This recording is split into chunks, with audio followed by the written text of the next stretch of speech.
Register ഓഫീസിന് പുറത്ത് കത്തുന്ന വെയിൽ. സച്ചിൻ്റെ മനസ്സിനുള്ളിലും അതേ ചൂടായിരുന്നു.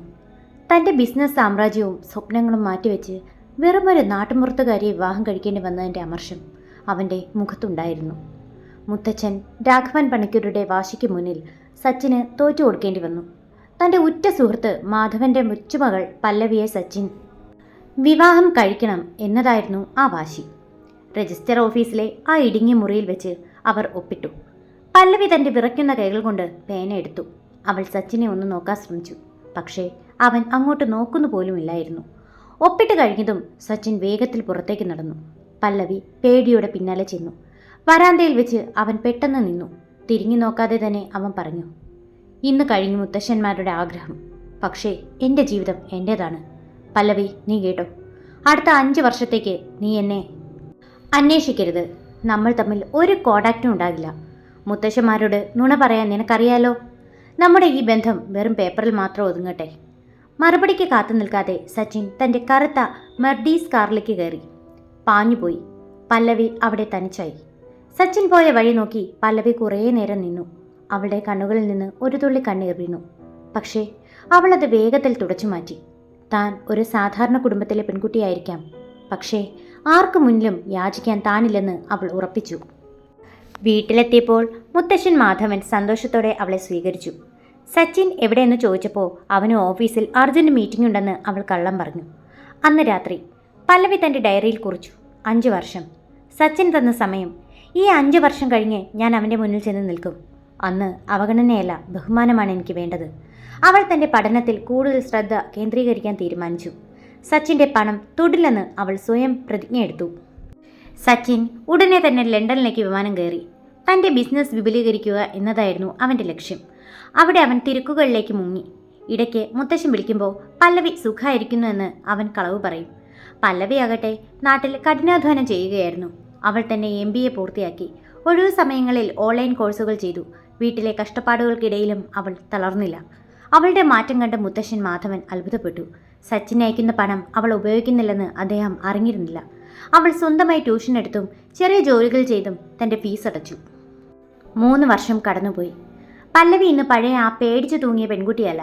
അവൾ ബാംഗ്ലൂരിലെ ഒരു പ്രമുഖ കമ്പനിയിൽ പ്രോജക്റ്റ് മാനേജറായി ജോലിയിൽ പ്രവേശിച്ചു.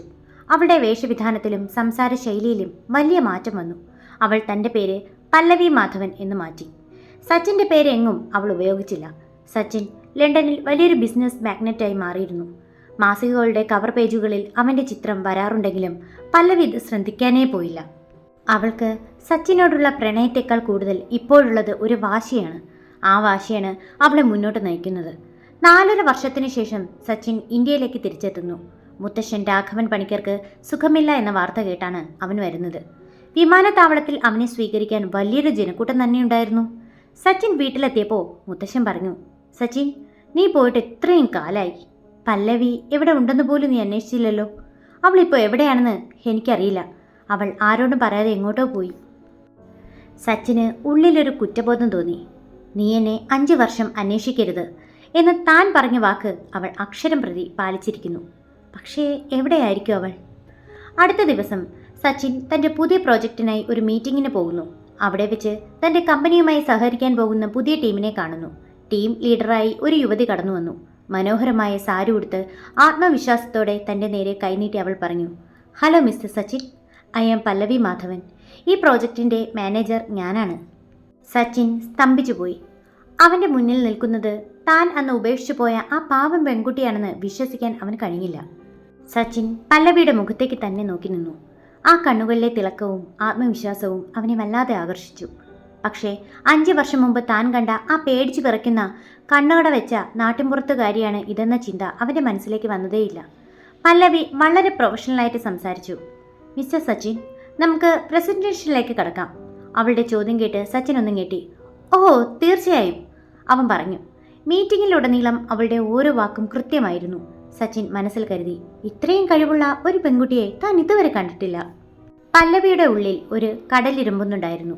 തൻ്റെ മുന്നിലിരിക്കുന്നത് തൻ്റെ താലി കെട്ടിയ പുരുഷനാണെന്ന സത്യം അവൾ ഉള്ളിലൊതുക്കി. സച്ചിൻ്റെ കമ്പനിയും പല്ലവിയുടെ ടീമും ചേർന്ന് ഒരു വലിയ പ്രോജക്റ്റ് ഏറ്റെടുത്തു. ഇതിനായി പല്ലവിക്ക് സച്ചിൻ്റെ ഓഫീസിൽ തന്നെ ഒരു ക്യാബിൻ അനുവദിച്ചു. ദിവസവും സച്ചിൻ അവളെ കാണും. പല്ലവി സച്ചിനോട് സംസാരിക്കുമ്പോൾ സാർ എന്ന് മാത്രമേ വിളിച്ചിരുന്നുള്ളൂ. അത് സച്ചിൻ എന്തോ ഒരു അസ്വസ്ഥത ഉണ്ടാക്കി. നിങ്ങൾക്കെന്നെ സച്ചിൻ എന്ന് വിളിക്കാം, അവൻ ഒരിക്കൽ പറഞ്ഞു. ക്ഷമിക്കണം സാർ, ജോലി സ്ഥലത്ത് എനിക്ക് ചില ചിട്ടകളുണ്ട്, പല്ലവി പുഞ്ചിരിയോടെ മറുപടി നൽകി. ആ പുഞ്ചിരിയിൽ സച്ചിൻ എവിടെയോ ഒരു പഴയ മുഖം തിരിഞ്ഞെങ്കിലും പരാജയപ്പെട്ടു. അവൾ തൻ്റെ പേര് പല്ലവി മാധവൻ എന്ന് മാത്രമാണ് രേഖകളിൽ നൽകിയിരുന്നത്. മുത്തശ്ശൻ രാഘവൻ പണിക്കർ സച്ചിനെ വിളിച്ചു. സച്ചിൻ, നീ പല്ലവിയെ കണ്ടുപിടിച്ചോ? അവൾ ബാംഗ്ലൂരിൽ ഉണ്ടെന്നാണ് മാധവൻ പറയുന്നത്. സച്ചിൻ അസ്വസ്ഥനായി. മുത്തശ്ശൻ വിഷമിക്കേണ്ട, ഞാൻ നോക്കുന്നുണ്ട്. ഫോൺ വെച്ച ശേഷം സച്ചിൻ ആലോചിച്ചു, തൻ്റെ ഭാര്യ പല്ലവി എവിടെയായിരിക്കും? അവൾ ഇപ്പോഴും ആ പഴയ പാവം പെൺകുട്ടിയായിരിക്കുമോ? തൻ്റെ തൊട്ടടുത്ത മുറിയിലിരിക്കുന്നത് അവളാണെന്ന് സച്ചിൻ സ്വപ്നത്തിൽ പോലും കരുതിയില്ല. പല്ലവിയാകട്ടെ മുത്തശ്ശന്മാരെ വിളിച്ച് താൻ സുരക്ഷിതയാണെന്ന് രഹസ്യമായി അറിയിച്ചിരുന്നു. പക്ഷേ സച്ചിനോട് പറയരുതെന്ന് കർശനമായി നിർദ്ദേശിച്ചു. ഒരു ദിവസം വൈകുന്നേരം പെയ്ത കനത്ത മഴയിൽ പല്ലവിയുടെ കാറ് കേടായി. ടാക്സി കിട്ടാതെ അവൾ റോഡരികിൽ നിൽക്കുന്നത് സച്ചിൻ കണ്ടു. അവൻ കാറ് നിർത്തി. വരൂ പല്ലവി, ഞാൻ കൊണ്ടാക്കാം. യാത്രക്കിടയിൽ സച്ചിൻ ചോദിച്ചു, നിങ്ങളുടെ ഫാമിലിയെക്കുറിച്ചൊന്നും പറഞ്ഞില്ലല്ലോ, വിവാഹം കഴിഞ്ഞതാണോ? പല്ലവിയുടെ ഹൃദയമൊന്ന് പടപടാ പടച്ചു. അവൾ പുറത്തെ മഴയിലേക്ക് നോക്കി പറഞ്ഞു, വിവാഹം കഴിഞ്ഞതാണ്. പക്ഷേ എൻ്റെ ഭർത്താവിന് എന്നെ ഇഷ്ടമല്ല. ഞങ്ങൾ തമ്മിൽ ഒരു കരാറുണ്ട്, 5 വർഷത്തേക്ക് കാണില്ലെന്ന്. ഇപ്പോൾ ആ 5ാമത്തെ വർഷമാണ് നടക്കുന്നത്. സച്ചിൻ്റെ ഉള്ളിൽ ഒരു മിന്നൽ പിണർ പാഞ്ഞു. തൻ്റെ കഥയുമായി ഇത്രയും സാമ്യമുള്ള മറ്റൊരു കഥയോ? അവൻ കൂടുതൽ ചോദിക്കാൻ തുനിഞ്ഞില്ല. ഓഫീസിലെ ഒരു പാർട്ടിയിൽ വെച്ച് പല്ലവി അബദ്ധത്തിൽ തൻ്റെ കഴുത്തിലെ മാല ഒന്ന് ശരിയാക്കി. സാരിയുടെ ഇടയിലൂടെ ഒരു ചെറിയ താലി നൂൽ സച്ചിൻ്റെ കണ്ണിൽപ്പെട്ടു. അത് കണ്ടതും സച്ചിൻ ഞെട്ടിപ്പോയി. അത് താനെന്ന് പല്ലവിയുടെ കഴുത്തിൽ കെട്ടിയ അതേ താലിയായിരുന്നു. സച്ചിൻ ഉടനെ തൻ്റെ വിശ്വസ്തനായ PA വിളിച്ചു. പല്ലവി മാധവൻ്റെ പഴയ ഹിസ്റ്ററി എനിക്ക് വേണം, അവളുടെ നാട്, പഠിച്ച സ്കൂള് എല്ലാം. സച്ചിൻ്റെ ഉള്ളിൽ ഒരു സംശയം മുളപൊട്ടി. ഇത് അവൾ തന്നെയാണോ? 5 വർഷം കൊണ്ട് ഒരാൾക്ക് ഇത്രയും മാറാൻ കഴിയുമോ? സച്ചിൻ തൻ്റെ വിശ്വസ്തനായ PA പ്രകാശിനെ വിളിച്ച് പല്ലവി മാധവൻ്റെ എല്ലാ വിവരങ്ങളും ശേഖരിക്കാൻ ഏൽപ്പിച്ചു. പക്ഷേ പല്ലവി വളരെ ബുദ്ധിമതിയായിരുന്നു. അവൾ തൻ്റെ പഴയ രേഖകളിലെല്ലാം പല്ലവി M എന്ന് മാത്രമാണ് നൽകിയിരുന്നത്. അവളുടെ അഡ്രസ്സ് ബാംഗ്ലൂരിലെ ഒരു PG ഹോസ്റ്റലിൻ്റേതായിരുന്നു. ഓഫീസിൽ വെച്ച് സച്ചിൻ പല്ലവിയെ നിരീക്ഷിക്കാൻ തുടങ്ങി. അവളുടെ നടത്തം, സംസാരശൈലി, കാപ്പി കുടിക്കുന്ന രീതിയെല്ലാം അവന് പരിചിതമായി തോന്നി. ഒരിക്കൽ മീറ്റിങ്ങിനിടയിൽ പല്ലവി അബദ്ധത്തിൽ തൻ്റെ മുത്തശ്ശൻ എപ്പോഴും പറയാനുള്ള ഒരു പഴഞ്ചൊല്ലി പറഞ്ഞു. സച്ചിൻ ഞെട്ടിപ്പോയി. ഇത് മാധവ മുത്തശ്ശൻ്റെ വാക്കുകളാണല്ലോ, അവൻ മനസ്സിലോർത്തു. നാട്ടിൽ രാഘവൻ മുത്തശ്ശനും മാധവൻ മുത്തശ്ശനും ഒരു പ്ലാനിട്ടു. സച്ചിൻ പല്ലവിയെ കാണുന്നില്ലെന്ന് പറഞ്ഞത് അവർ വിശ്വസിച്ചില്ല. നമുക്ക് സച്ചിനെ കാണാൻ ബാംഗ്ലൂരിലേക്ക് പോയാലോ? രാഘവൻ ചോദിച്ചു. സച്ചിൻ ഇതറിഞ്ഞു പരിഭ്രമിച്ചു. മുത്തശ്ശന്മാർ വന്നാൽ പല്ലവി എവിടെയെന്ന് അവർ ചോദിക്കും. ഉടനെ അവൻ മാനേജർ പല്ലവിയെ വിളിച്ചു പറഞ്ഞു, നാളെ എൻ്റെ വീട്ടിൽ നിന്ന് കുറച്ച് വിസിറ്റേഴ്സ് വരുന്നുണ്ട്, എനിക്കൊരു സഹായം വേണം, എൻ്റെ വൈഫായി ഒന്ന് അഭിനയിക്കാമോ? പല്ലവി ഉള്ളിൽ ചിരിച്ചു. സർ, എനിക്ക് എൻ്റെ ഭർത്താവുണ്ട്, ഞാൻ എങ്ങനെ മറ്റൊരാളുടെ വൈഫായി അഭിനയിക്കും? അവൾ ഗൗരവത്തിൽ ചോദിച്ചു.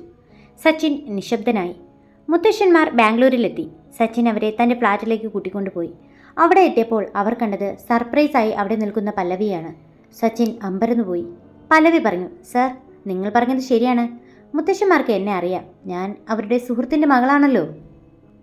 സച്ചിൻ ആശ്വസിച്ചു. മുത്തശ്ശന്മാർ പല്ലവിയെ കണ്ടപ്പോൾ കെട്ടിപ്പിടിച്ച് കരഞ്ഞു. പക്ഷേ അവർ സച്ചിനോട് സത്യം പറഞ്ഞില്ല. ഇവൾ നിന്റെ ഓഫീസിലുണ്ടെന്ന് ഞങ്ങൾ അറിഞ്ഞില്ലല്ലോ സച്ചിൻ എന്നവർ കള്ളം പറഞ്ഞു. സച്ചിൻ ഇപ്പോഴും തോന്നിയില്ല ഇത് തൻ്റെ ഭാര്യ തന്നെയാണെന്ന്. ഒരു ദിവസം സച്ചിൻ തൻ്റെ പഴയ ലഗേജുകൾ തിരയുകയായിരുന്നു. അതിനിടയിൽ വിവാഹ ദിവസം എടുത്ത ഒരു മങ്ങിയ ഫോട്ടോ അവൻ്റെ കയ്യിൽ കിട്ടി. ഫോട്ടോയിൽ പല്ലവിയുടെ മുഖം താഴ്ത്തി നിൽക്കുകയാണ്. അവളുടെ കഴുത്തിലെ ആ പഴയ താലിനൂൽ അവൻ സൂക്ഷിച്ചു നോക്കി. അതേസമയം പല്ലവി ഓഫീസിൽ വെച്ച് തൻ്റെ ഐഡൻറ്റിറ്റി കാർഡ് ടേബിളിൽ മറന്നുവെച്ചു. സച്ചിൻ അതെടുത്തു നോക്കി. അതിൽ അവളുടെ അച്ഛൻ്റെ പേര് മാധവൻ എന്ന് വ്യക്തമായി എഴുതിയിട്ടുണ്ട്. സച്ചിൻ്റെ കൈകൾ വിറച്ചു. പല്ലവി മാധവൻ, മാധവൻ മുത്തശ്ശൻ്റെ മകൻ, മാധവൻ നായരുടെ മകൾ. സച്ചിൻ ആകെ തകർന്നുപോയി. താൻ ഇത്രയും കാലം തിരഞ്ഞ പെൺകുട്ടി തൻ്റെ തൊട്ടടുത്തുണ്ടായിരുന്നു. സത്യമറിഞ്ഞ സച്ചിൻ പല്ലവിയുടെ ക്യാബിനിലേക്ക് ഓടിച്ചെന്നു. പക്ഷേ അവൾ അവിടെ ഉണ്ടായിരുന്നില്ല. അവൾ നേരത്തെ ഇറങ്ങിയിരുന്നു. സച്ചിൻ പല്ലവിയുടെ ഹോസ്റ്റലിലേക്ക് കാർ പായിച്ചു. അവിടെ എത്തിയപ്പോൾ അവൻ കണ്ടത് പല്ലവി തൻ്റെ ബാഗുകൾ പാക്ക് ചെയ്യുന്നതാണ്. 5 വർഷത്തെ കരാർ അവസാനിക്കാൻ ഇനി വെറും 2 ദിവസം കൂടി മാത്രമേ ബാക്കിയുള്ളൂ. പല്ലവി, സച്ചിൻ വിളിച്ചു. അവൾ തിരിഞ്ഞു നോക്കി. അവളുടെ കണ്ണുകളിൽ ഗൗരവമായിരുന്നു. 5 വർഷം തികയാൻ ഇനിയും സമയമുണ്ട് സച്ചിൻ സാർ. എന്തിനാണിപ്പോൾ വന്നത്? അവൾ ചോദിച്ചു. സച്ചിൻ ഒന്നും മിണ്ടാൻ കഴിയാതെ നിന്നു.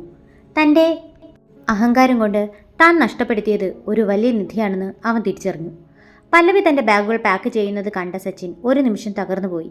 5 വർഷം മുൻപ് താൻ പുച്ഛത്തോടെ തള്ളിക്കളഞ്ഞ ആ പെൺകുട്ടി ഇന്ന് തൻ്റെ ബിസിനസ് സാമ്രാജ്യത്തിൻ്റെ നട്ടെല്ലായി മാറിയിരിക്കുന്നു. പല്ലവി, നീ എന്തിനാണ് എന്നിൽ നിന്ന് ഇത് മറച്ചു വെച്ചത്? നീ എൻ്റെ ഭാര്യയാണെന്ന് എനിക്ക് മനസ്സിലാക്കാൻ കഴിഞ്ഞില്ല. സച്ചിൻ്റെ ശബ്ദം ഇടറി. പല്ലവി സാവധാനം തിരിഞ്ഞു. അവളുടെ മുഖത്ത് ഒരു പുഞ്ചിരി പോലും ഇല്ലായിരുന്നു. സാറ് പറഞ്ഞതല്ലേ 5 വർഷത്തേക്ക് എന്നെ അന്വേഷിക്കരുതെന്ന്. ഞാനതനുസരിച്ചു. ആ 5 വർഷം കൊണ്ട് ഞാൻ ആരാണെന്ന് എനിക്ക് മനസ്സിലായി. ഇനി എനിക്ക് സാറിൻ്റെ പണമോ പ്രതാപമോ ആവശ്യമില്ല. അന്ന് ഞാൻ ആ പാവം പല്ലവിയായിരുന്നു. ഇന്ന് ഞാൻ പല്ലവി മാധവനാണ്. അവൾ തൻ്റെ ബാഗുമായി ഹോസ്റ്റൽ മുറിയിൽ നിന്നിറങ്ങി. സച്ചിൻ തടയാൻ ശ്രമിച്ചെങ്കിലും അവൾ കാറിൽ കയറി പോയി കഴിഞ്ഞിരുന്നു. സച്ചിൻ പല്ലവിയെ തിരിച്ചു കൊണ്ടുവരാൻ ശ്രമിക്കുന്നതിനിടയിൽ ബിസിനസ്സിൽ ഒരു വലിയ ചതി നടക്കുന്നു. സച്ചിൻ്റെ ബിസിനസ് പാർട്ട്ണറായ സിദ്ധാർത്ഥ് സച്ചിൻ്റെ കമ്പനിയുടെ രഹസ്യങ്ങൾ ചോർത്തുന്നു. കമ്പനി തകർച്ചയുടെ വക്കിലെത്തുന്നു. സിദ്ധാർത്ഥിന് പല്ലവി ഇഷ്ടമായിരുന്നു. അവൻ അവളെ സ്വാധീനിക്കാൻ ശ്രമിച്ചു. സച്ചിൻ, നിന്നെ ഉപേക്ഷിച്ചവനല്ലേ, അവനെ തകർക്കാൻ എന്നെ സഹായിക്കൂ, സിദ്ധാർത്ഥ് പല്ലവിയോട് പറഞ്ഞു. സച്ചിനെല്ലാം നഷ്ടപ്പെട്ട് തൻ്റെ ഓഫീസിൽ തഞ്ചിരിക്കുമ്പോൾ അപ്രതീക്ഷിതമായി ഒരു ഫോൺ കോൾ വന്നു. അത് പല്ലവിയുടേതായിരുന്നു. നിങ്ങളുടെ കമ്പനി തകരാൻ ഞാൻ സമ്മതിക്കില്ല. കാരണം ആ കമ്പനിയിലെ പകുതി ഷെയറുകൾ എൻ്റെ മുത്തശ്ശൻ്റേതാണ്. അവൾ സച്ചിന് വേണ്ടി പോരാടാൻ തീരുമാനിച്ചു. സച്ചിൻ്റെ കുടുംബത്തിൽ ഇതേ സമയം ഒരു ദുരന്തമുണ്ടാകുന്നു. സച്ചിൻ്റെ മുത്തശ്ശൻ രാഘവൻ പണിക്കർ പെട്ടെന്നുണ്ടായ ഹൃദയാഘാതം മൂലം അന്തരിക്കുന്നു. ആ വാർത്ത കേട്ടതും മാധവനും മുത്തശ്ശനും തളർന്നു വീണു. ആശുപത്രിയിൽ വെച്ച് മാധവൻ മുത്തശ്ശൻ സച്ചിൻ്റെയും പല്ലവിയുടെയും കൈകൾ ചേർത്ത് വെച്ചു. നിങ്ങൾ ഒന്നിച്ചുണ്ടാകുമെന്ന് കാണാനായിരുന്നു ഞങ്ങളുടെ ആഗ്രഹം. സച്ചിൻ, നിന്റെ അഹങ്കാരം നീ മാറ്റിവെക്കണം. പല്ലവി, നീ അവന് മാപ്പ് നൽകണം. മുത്തശ്ശൻ്റെ മരണശേഷം സച്ചിൻ പൂർണ്ണമായും ഒറ്റപ്പെട്ടവനായി. പല്ലവി അവൻ്റെ കൂടെ തറവാട് വീട്ടിൽ നിൽക്കാൻ തീരുമാനിച്ചു. പക്ഷേ അവരുടെ ഇടയിൽ പഴയ ആ കയ്പ് രസം മാറിയിരുന്നില്ല. 5 വർഷത്തെ കരാർ അവസാനിക്കുന്ന ദിവസം എത്തി. സച്ചിൻ പല്ലവി വിവാഹമോചനത്തിന് വിളിക്കുമെന്ന് എല്ലാവരും കരുതി. കോടതിയുടെ വരാന്തയിൽ വെച്ച് സച്ചിൻ പല്ലവിക്ക് ഒരു കവർ നൽകി. നിനക്ക് സ്വതന്ത്രയാകാം പല്ലവി, ഇതാ ഡിവോഴ്സ് പേപ്പർ, സച്ചിൻ താഴേക്ക് നോക്കി പറഞ്ഞു. പല്ലവി ആ പേപ്പർ തുറന്നു നോക്കി. അതിൽ വിവാഹമോചനത്തിലുള്ള അപേക്ഷയായിരുന്നില്ല. പകരം സച്ചിൻ്റെ മുഴുവൻ സ്വത്തുക്കളും പല്ലവിയുടെ പേരിൽ എഴുതി കൊടുത്തുകൊണ്ടുള്ള രേഖയായിരുന്നു. എനിക്ക് നിന്റെ സ്നേഹം തിരിച്ചു കിട്ടില്ലെന്ന് എനിക്കറിയാം. പക്ഷേ നീ കാരണം രക്ഷപ്പെട്ട ഈ കമ്പനിയും സ്വത്തും നിനക്കുള്ളതാണ്. ഞാൻ നാളെ വിദേശത്ത് പോവുകയാണ്. സച്ചിൻ അവിടെ നിന്ന് നടന്നു നീങ്ങി. പല്ലവിയുടെ കണ്ണുകൾ ആദ്യമായി നിറഞ്ഞു.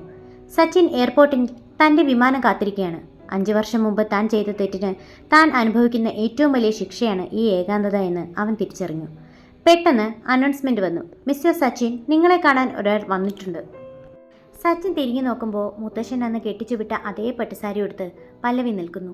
അവളുടെ കഴുത്തിൽ സച്ചിൻ എന്ന് കെട്ടിയ അതേ താലിനൂൽ തിളങ്ങുന്നുണ്ടായിരുന്നു. 5 വർഷത്തെ കരാർ ഇന്നലെ കഴിഞ്ഞു സച്ചിൻ. ഇനി കരാറുകളില്ലാത്ത ഒരു ജീവിതം നമുക്ക് തുടങ്ങിക്കൂടെ? പല്ലവി ചോദിച്ചു. സച്ചിൻ ഓടിച്ചെന്ന് അവളെ കെട്ടിപ്പിടിച്ചു. എയർപോർട്ടിലെ ആ ആൾക്കൂട്ടത്തിനിടയിൽ വെച്ച് ലോകം മറന്ന് അവർ പരസ്പരം നോക്കി പുഞ്ചിരിച്ചു. സച്ചിൻ്റെ അഹങ്കാരവും പല്ലവിയുടെ വാശിയും പ്രണയത്തിന് മുന്നിൽ വഴിമാറി. കഥ ഇവിടെ പൂർണ്ണമാകുന്നു. കഥ ഇഷ്ടമായാൽ ലൈക്ക് ചെയ്യാനും ഷെയർ ചെയ്യാനും സബ്സ്ക്രൈബ് ചെയ്യാനും മറക്കല്ലേ. Thanks for watching.